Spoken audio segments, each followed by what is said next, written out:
জীবনে অনেক কিছুই পাওয়া যায়, আবার অনেক কিছুই পাওয়া যায় না, কিন্তু এই যে ক্লায়েন্টের ভালোবাসা আর সম্মান, এটা জীবনে পেলে আর কিছুই চাই না।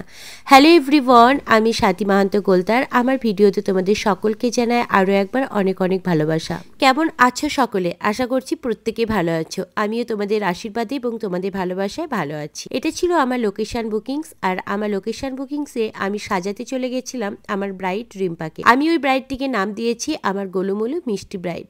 আর ব্রাইডের লোকেশনটা দেখো কতটা সুন্দর। গ্রাম্য পরিবেশ আমার সবসময়ের জন্য খুব প্রিয়, আর গ্রামের পরিবেশ দেখে আমি সবসময় একটু ভিডিওতে ক্যাপচার করে রাখি।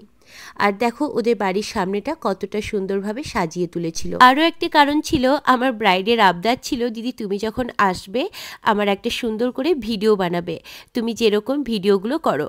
সব ব্রাইডের ব্লগ বানানো হয় না, বাট এই ব্রাইডের আবদার করেছে আর আমি রাখবো না, সেটা কি হয়। আমার অনেক ইচ্ছা ছিল যে তুমি কখন আসবে, আমি ওয়েট করেছিলাম, তোমাকে আমি মেসেজও করেছি যে অবশ্যই যেন ভিডিও করা হয়। ও আচ্ছা, ওটা তুমি ছিলে। আচ্ছা দিদি আমার ভিডিও করো তুমি। আচ্ছা তোমার আমি ব্লগ পুরো নিয়েছি, তোমার প্যান্ডেল, তোমার বাড়ি, আর তোমার এখানকার জায়গাটা খুব সুন্দর, আমার খুব ভালো লেগেছে। হাতে টাইম থাকলে আমি একটু ফটোশুট করতাম। এই পল্লবী শুরু করে দিয়েছে ড্রপিং করতে, আর আমি শুরু করে দিয়েছি ক্লায়েন্টের সাথে গল্প করতে, ক্লায়েন্ট কেমন কি লুক চাই।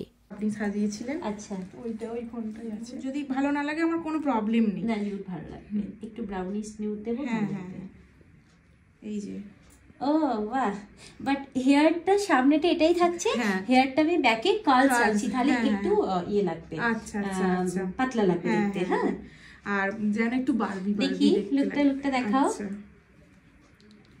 এই যে এই লুকটা আমাকে প্রচুর ব্রাইডরা আমাকে এই লুকটা দেখাই, বলে দিদি এই লুকটাই করবো, এটা হচ্ছে শাড়ির সাথে ম্যাচিং। হ্যাঁ, তোমার শাড়ির সাথে ম্যাচ করেই কিনেছে। বাহ, সুন্দর লাগে, এরকম টানা হবে, আর যেন একটু বারবি। একদম। আমার মিষ্টি ব্রাইড রিম্পার রিকোয়ারমেন্ট শুনে আমি তাকে তার মতো করে সাজাতে শুরু করে দিই, আর ওকে সত্যি ভীষণ মিষ্টি আর ব্যবহার এতটাই সুন্দর বলে বোঝাতে পারবো না। প্রচুর ব্রাইড করি, কিন্তু ব্রাইডদের ব্যবহারগুলোই সারা জীবনের জন্য স্মৃতি হয়ে থেকে যায়। আর সত্যি কথা বলতে আমার ব্রাইডদের সাথে সম্পর্কটা ঠিক এরকমই হয় আমার সকল ব্রাইডদের সাথে। সবাইকে বলেছি আমি রিসেপশন নিয়ে আমার কোনো টেনশন নেই, দিদি আসবে।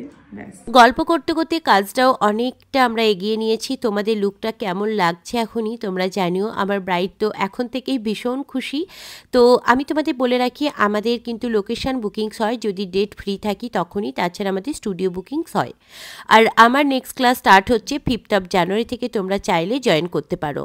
5th of January যে ক্লাসটা স্টার্ট হচ্ছে ওটা শুধুমাত্র রবিবার ক্লাস।